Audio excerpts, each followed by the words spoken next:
as a father, but then she said that she wanted to be my moon.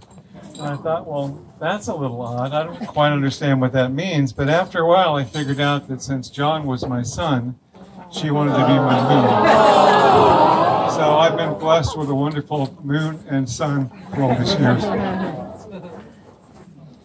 A couple years later, I thought it'd be interesting to watch a show on in vitro fertilization with John and Gina.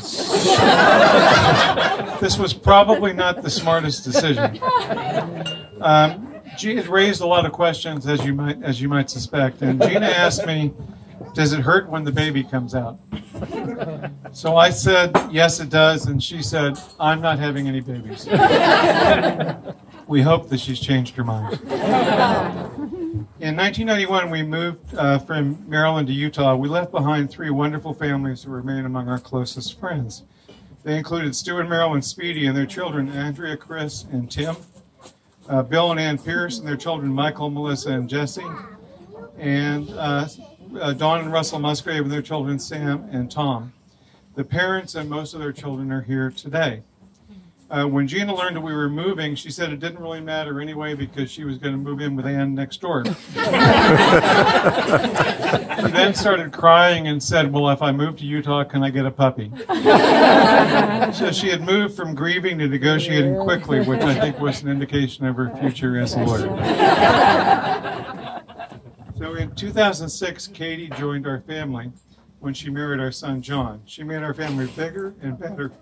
It was especially true when they added our wonderful grandchildren.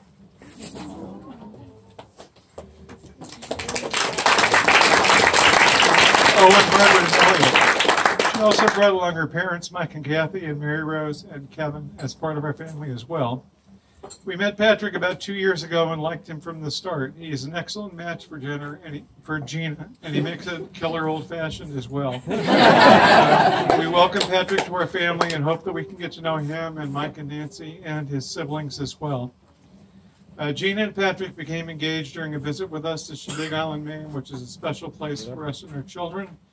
They had some ideas about where they wanted to get married and eventually settled on a beautiful site in Tuscany, which I think you're all familiar with. I thought, well, that sounds pretty cool, but I wondered how it was going to work. The fact that there are 90 of you here shows that it worked out pretty well. We understand that you've made significant sacrifices, both of your time and financial, to be here, and we really appreciate that.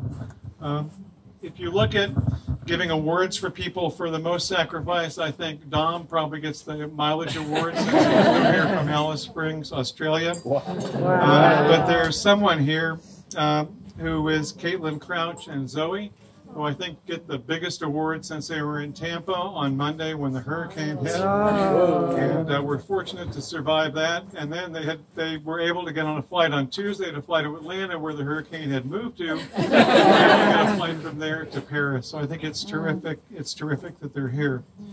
One other person that hasn't been honored that I think is really important is Leah. Where's Leah? And, so Leah's responsible for Patrick and Gina meeting, and we really appreciate that as well.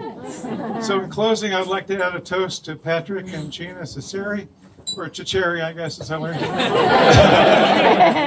it. So may the best of your yesterdays be the worst of your tomorrows.